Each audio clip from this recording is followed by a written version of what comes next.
Akibat sulit mengakui kesalahan. Saya mengajak kita untuk melihat firman Tuhan di dalam Matius pasal 26 ayat 20 sampai 25. Setelah hari malam, Yesus duduk makan bersama-sama dengan ke-12 muridnya itu. Dan ketika mereka sedang makan, "Aku berkata kepadamu, sesungguhnya seorang di antara kamu akan menyerahkan aku." Dan dengan hati yang sangat sedih, berkatalah mereka seorang demi seorang kepadanya, "Bukan aku ya Tuhan." Ia menjawab, "Dia yang bersama-sama dengan aku mencelupkan tangannya ke dalam pinggan ini, dialah yang akan menyerahkan aku. Anak manusia memang akan pergi sesuai dengan ada tertulis tentang dia. Akan tetapi celakalah orang yang olehnya anak manusia itu diserahkan. Ada lebih baik bagi orang itu sekiranya ia tidak dilahirkan." Yudas yang hendak menyerahkan dia itu menjawab katanya, "Bukan aku ya Rabi."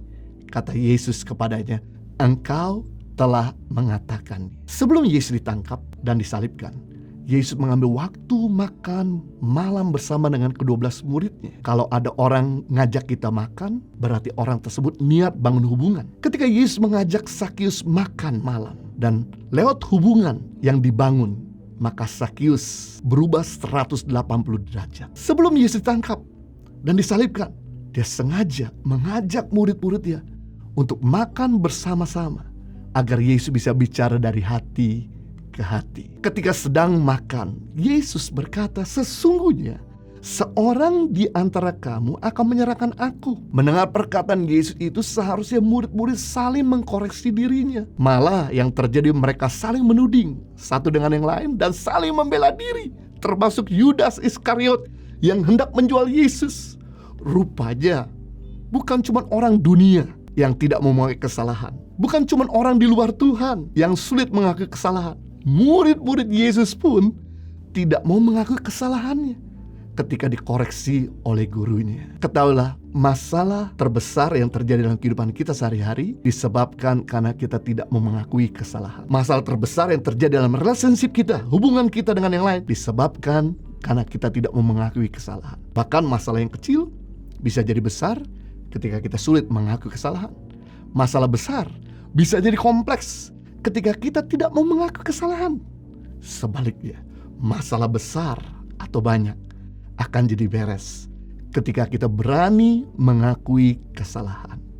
Saudara kekasih dalam Tuhan, saya mau bagikan ada 3 konsekuensi jika kita sulit mengakui kesalahan. Yang pertama, akibat kalau kita sulit mengakui kesalahan akan membawa kita ke dalam kesalahan yang lebih besar, kesalahan yang lebih banyak, kesalahan lebih fatal. Kesalahan berikutnya, ketika Daud melakukan kesalahan dengan istri orang lain, sebetulnya hati Daud sudah mulai terganggu.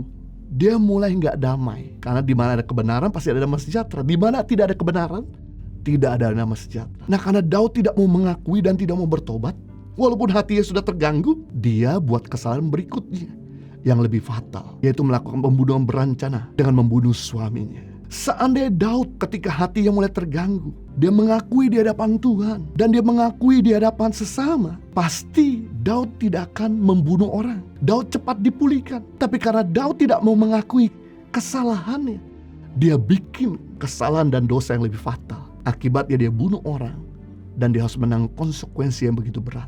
Puji Tuhan, ada penasehat ya, Nabi Nathan menegur Daud, dan Daud bertobat dengan sungguh-sungguh sampai dia berpuasa. Disitulah Tuhan memulihkan keadaan Daud. Tapi Daud tetap harus menjalankan konsekuensinya. Jadi kita bisa lihat di sini, dosa akan melahirkan dosa yang lain. Kesalahan akan melahirkan kesalahan yang lain. Tapi mengakui kesalahan akan melahirkan pemulihan. Karena mengaku adalah awal daripada pemulihan. Pemulihan awal daripada terobosan. Yakobus 5 ayat 16, karena itu hendaklah kamu saling mengaku dosamu dan saling mendoakan supaya kamu sembuh. Kita sembuh, kita pulih, kita merdeka, kita diselamatkan karena kita saling mengaku dosa. Jadi kalau kita berani berbuat dosa, harusnya kita berani mengakui kesalahan. Kalau Anda malu untuk mengakui kesalahan, kalau Anda gak berani mengakui dosamu, jangan bikin dosa. Karena orang yang bikin dosa pasti malu. Orang yang bikin dosa kalau gak mau diakui akan dipermalukan. Justru dengan mengakui kesalahan, kita terhindar dari kesalahan yang lebih besar. Dosa yang kita buat, yang kecil, yang sedikit, akan jadi bertambah banyak kalau kita gak pernah mengakui. Tapi dosa yang besar akan segera dipulihkan, dibebaskan ketika kita saling mengaku dosa, ketika kita mengakui di hadapan Tuhan, kita masih jauh daripada kesempurnaan. Itu sebabnya kalau ada orang menegur kita, kalau ada firman Tuhan yang menasihatkan kita, harusnya kita berterima kasih, tidak sakit hati, tidak alergi, tapi kita berbenah diri. Karena gak banyak orang yang bisa menegur kita. Everybody can praise you, not everybody can give you advice. Gak semua orang bisa menegur kita, semua orang bisa memuji kita, tapi sedikit orang yang berani menegur kita. Karena untuk menegur dibutuhkan kecerdasan tingkat tinggi, keberanian tingkat tinggi, harus mengukur di waktu yang tepat, dengan kata-kata yang tepat, dengan hati yang tepat. Sebab maksud baik kalau disampaikan dengan cara yang kurang baik tidak akan pernah diterima dengan lapang hati. Jadi kalau Anda tahu sedikit orang yang bisa menegur kita, harusnya kita pasang telinga, harusnya kita berterima kasih, harusnya kita berbenah diri, karena kita masih jauh daripada kesempurnaan. Saya teringat waktu saya sudah melayani di Indonesia, beberapa tahun lamanya Tuhan mulai buka jalan untuk saya melayani di beberapa gereja di dalam kota maupun luar kota dan bahkan luar negeri. Suatu kali saya melayani salah satu kota di luar kota Jakarta, gereja yang cukup besar. Setelah saya melayani, besokan pagi saya ambil flight pertama sampai di Jakarta pagi hari, dan kemudian sore hari saya terima DM, direct message di sosial media saya. Ada seorang ibu-ibu yang memberikan masukan kepada saya di DM, direct message, bahwa pada waktu saya bicara kemarin di gerejanya, dia melihat iblis yang besar ada di belakang saya, sedang mengikuti saya sedang khotbah. Dan wajah iblis itu dalam bentuk kemarahan. Saya kaget, rupanya iblis ini gak takut hadirat Tuhan. Dia ada di dalam gereja dan di mimbar bersama dengan hamba Tuhan. Dan ibu ini berkata, tadinya saya gak mau kasih masukan ini kepada Pak Pendeta, tapi saya gak bisa tidur tadi malam. Akhirnya saya putuskan saya kasih masukan ini, siapa tahu ada hikmat ya Pak Pendeta. Dan saya langsung merenung. Saya gak marah-marah sama ibu itu, tapi saya coba koreksi diri. Dan benar, memang dalam minggu-minggu itu saya bawanya marah-marah. Ketemu istri dan anak saya marahin, ketemu karyawan saya marahin, ketemu orang di jalan saya marahin. Ketika bikin kesalahan sedikit aja, saya jadi sumbu pendek. Itu sebabnya akhirnya iblis kemarahan menghantui saya. Ketika DM itu masuk, nasihat itu masuk, saya langsung bertobat dan minta ampun. Saya mengakui di hadapan Tuhan. Dan saya minta maaf sama istri saya dan anak-anak saya, sama staf. Saya bikin kesalahan marah-marah. Dan puji Tuhan, akibatnya Tuhan memulihkan keadaan saya menjadi lebih baik lagi. Amazing. Saya sebagai hamba Tuhan masih jauh daripada kesempurnaan. Setiap kita pun masih jauh daripada kesempurnaan. Itu sebabnya ayo akui, agar kita jangan bikin kesalahan lebih fatal. Kalau saya gak ditegur sama ibu ini, maka saya dalam hari-hari sampai sekarang, mungkin saya bawanya marah-marah, tapi karena ditegur dan saya mengakui, maka Tuhan memulihkan keadaan saya menjadi orang yang lebih lemah lembut, orang yang panjang sabar. Yang kedua, konsekuensi jika kita sulit mengakui kesalahan akan menutup perubahan dalam diri kita. Dengan mau mengakui kesalahan dan kelemahan kita, otomatis kita mudah berubah. Seandainya saja Yudas mau mengakui kesalahan pada waktu Yesus menegurnya, maka Yudas tidak akan menjual Yesus. Yudas akan dinasehati oleh yang lain. Yudas akan dirangkul oleh murid-muridnya. Yudas akan dipeluk oleh Yesus. Hati Yudas hancur. Yudas menangis dan Yudas bertobat. Yudas tidak buat kesalahan, yaitu menjual Yesus ketika dia mengakui pada waktu kesempatan terakhir Yesus menegurnya. Namun sayang karena Yudas tidak mau menerima masukan, mengakibatkan akhirnya Yudas tidak berubah dan membuat keputusan yang fatal. Saudara, setiap dari kita bisa buat kesalahan. Hanya pertanyaannya bukan bisa atau tidak bisa buat kesalahan, tapi pertanyaannya adalah mau berubah atau tidak mau berubah. Oleh karena itu, sebagai istri atau suami, kalau buat salah, bersedialah untuk minta maaf dan berjanji untuk berubah. Sebab janji itu merupakan motivasi agar kita bisa menunjukkan pertumbuhan. Jadi janji bukan untuk di-show off, bukan untuk dipamerkan, tapi janji untuk dibuktikan. Berilah kesempatan suami untuk berubah. Jangan dia sudah mau berubah, terus diingatkan kesalahan-kesalahannya. Dasar laki-laki mata keranjang, kamu memang gak bisa berubah. Terjadi sesuai dengan perkataan imanmu. Suami juga jangan selalu ungkit-ungkit kesalahan istri. Bila istrimu sudah mengaku kesalahan, terimalah dia apa adanya. Berilah ruangan untuk bertumbuh dan berubah. Gak ada orang yang sempurna. Justru dengan kita belajar menerima, memberikan ruangan akan kesalahannya, membuat orang itu bertumbuh. Sama kalau Anda sebagai orang tua, Jika anak-anakmu berjanji untuk berubah, terimalah dia apa adanya. Karena selama dia mengaku kesalahan dan dia berjanji untuk berubah, Tuhan pasti akan menolongnya. Jadi di sini kita belajar jangan suka mengintimidasi orang, tapi jadilah sumber inspirasi. Bedanya intimidasi dengan inspirasi. Intimidasi atau manipulasi adalah orang yang sibuk mengubah orang lain, orang yang sibuk menekan orang lain, orang yang sibuk menghakimi orang lain. Dan sampai kapanpun kita tidak akan pernah bisa merubah orang lain, karena itu tugasnya Tuhan. Kita akan stres, kita akan sakit kepala, kita akan tambah marah. Tapi jadilah sumber inspirasi. Inspirasi adalah orang yang sibuk mengubah dirinya sendiri, sehingga dia jadi sumber inspirasi untuk orang lain berubah. Ketika kita sibuk berubah, sibuk lebih baik, maka orang lihat Anda jadi sumber inspirasi untuk orang lain mengikuti. Saya teringat waktu kami awal-awal menikah, saya bersama istri. Istri saya adalah orang yang bersih dan rapi, sedangkan saya adalah orang yang kurang memperhatikan kerapian. Jadi kalau saya habis mandi, saya taruh handuk di atas tempat tidur. Kalau saya habis pulang dari pelayanan, masuk ke rumah, saya taruh kaos kaki di atas kursi. Dan istri saya menegur, memberi kasih masukan, tapi saya nggak dengerin, saya lupa. Kan udah terbiasa bertahun-tahun sebelum menikah udah lakukan yang sama. Karena ada pembantu yang ngurusin. Karena kamu waktu itu tinggal di Australia, nggak ada pembantu, jadi kami harus urus sendiri semua. Istri saya tegur, berkali-kali kasih masukan. Akhirnya istri saya nggak mau lagi pusing, dia memberi contoh dengan mengambil kaos kaki yang tergeletak untuk taruh di tempatnya, dan handuk yang tergeletak di tempat yang salah taruh di tempat yang benar. Dan istri saya lakukan itu berbulan-bulan, dan kemudian saya lihat. Sejak itu saya berubah. Ketika habis mandi, saya taruh handuk pada tempatnya, dan ketika saya pulang ke rumah, saya taruh kaos kaki pada tempat. Amazing. Nggak jadi ribut, tapi justru jadi lebih indah dalam rumah tangga kami. Amazing, luar biasa. Bedanya perusahaan bintang 5 dengan perusahaan bintang 3. Perusahaan bintang 5 berani menyediakan kertas saran dan pesan. Bahkan beberapa perusahaan bintang 5 berani membayar seandainya masukan itu baik untuk mengupgrade perusahaannya. Sedangkan organisasi bintang 3 ke bawah, itu jarang sekali saya temukan kertas saran dan pesan. Saya teringat ada satu perusahaan taksi online yang ada di Malaysia memberanikan mengumumkan di tengah-tengah dunia, barang siapa yang bisa menjebolkan sistem keamanan aplikasi kami, maka kami akan kasih reward senilai 10.000 US dollar. Bukan 100, bukan 1.000, tapi 10.000 US dollar. Dan kemudian ada seorang anak muda memberanikan diri untuk kasih correction dan bisa menjebolkannya dengan langkah-langkahnya. Dan akhirnya perusahaan ini mengundang untuk anak muda itu datang ke Malaysia.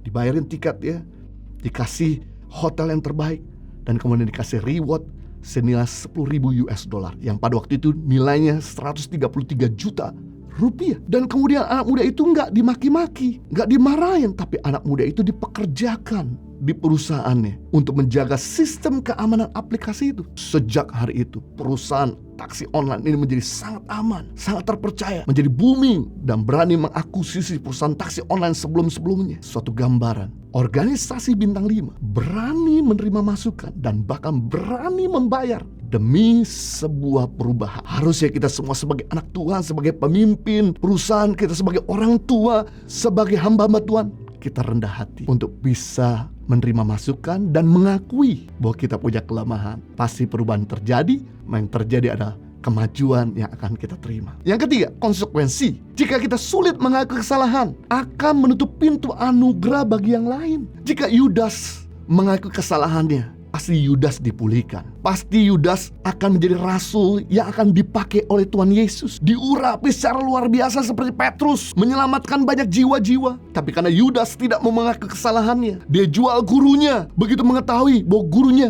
dihukum mati, Yudas menyesal dan dia pergi gantung diri. Maka jabatan kerasulan Yudas harus digantikan orang lain, sebab pekabaran Injil harus terus berjalan. Kerajaan Allah harus tetap diperluas. Penting di sini sebagai pemimpin perusahaan, pemimpin organisasi, sebagai pemimpin komunitas, atau sebagai orang tua untuk belajar rendah hati, mengakui kesalahan, agar jangan orang di sekitar kita dan di bawah kita dirugikan karena ulah kita. Sebuah hasil survei, jika sebuah organisasi tiba-tiba terjun bebas, keuangannya drop, karunia pada keluar, atau jemaatnya habis, biasanya karena pemimpinnya jatuh di dalam dosa skandal.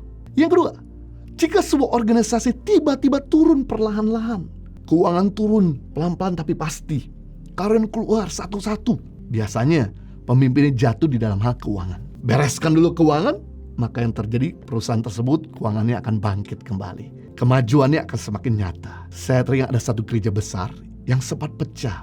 Wakilnya keluar dan pengerjanya keluar.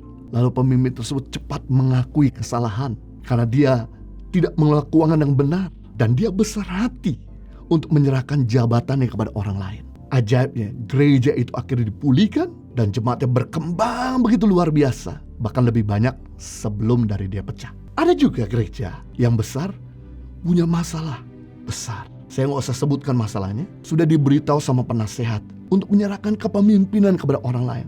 Tapi dia tidak mau menyerahkan. Apa yang terjadi?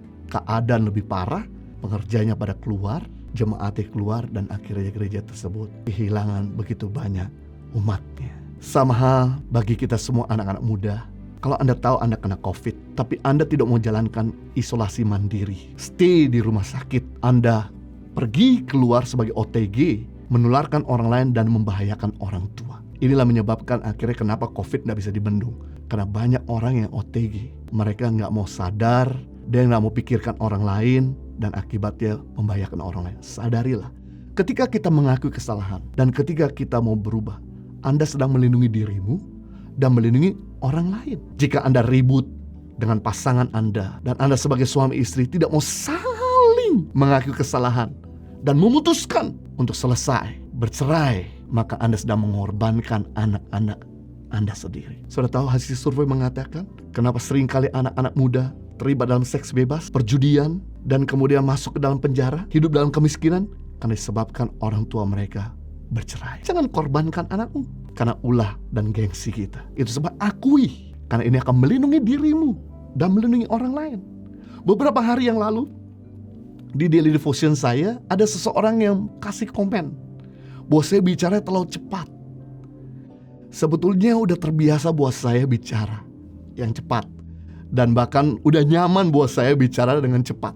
Tapi saya juga mikir masukan itu baik sekali, sebab kalau saya nggak lakukan perubahan, ini akan merugikan buat orang-orang lain yang jaringannya lemah, buat orang tua yang pendengarannya juga agak terbatas. Akhirnya masukan itu saya terima, dan saya melatih diri saya untuk berbicara lebih pelan. Dan akibatnya beberapa hari ini saya terima masukan, sudah ada perubahan, dan sudah jadi berkat buat mereka yang kasih masukan dan juga buat yang lebih tua. Membuktikan bahwa kita ini masih jauh daripada kesempurnaan. Itu sebabnya akuilah kesalahan kita. Jangan sampai karena kesalahan kita yang kita gak mau akui merugikan orang lain. Jadi kita belajar 3 akibat jika kita sulit mengakui kesalahan.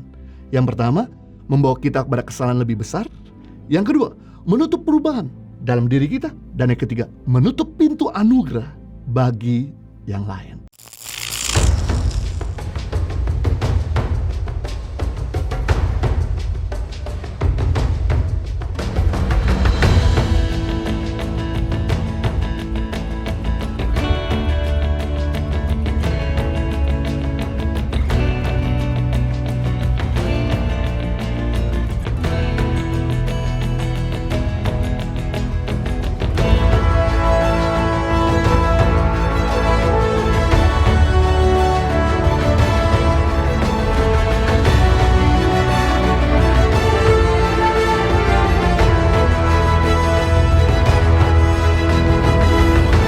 Perjalanan Tangan Pengharapan dalam merespon bencana alam dan masa pandemi yang terjadi di Indonesia.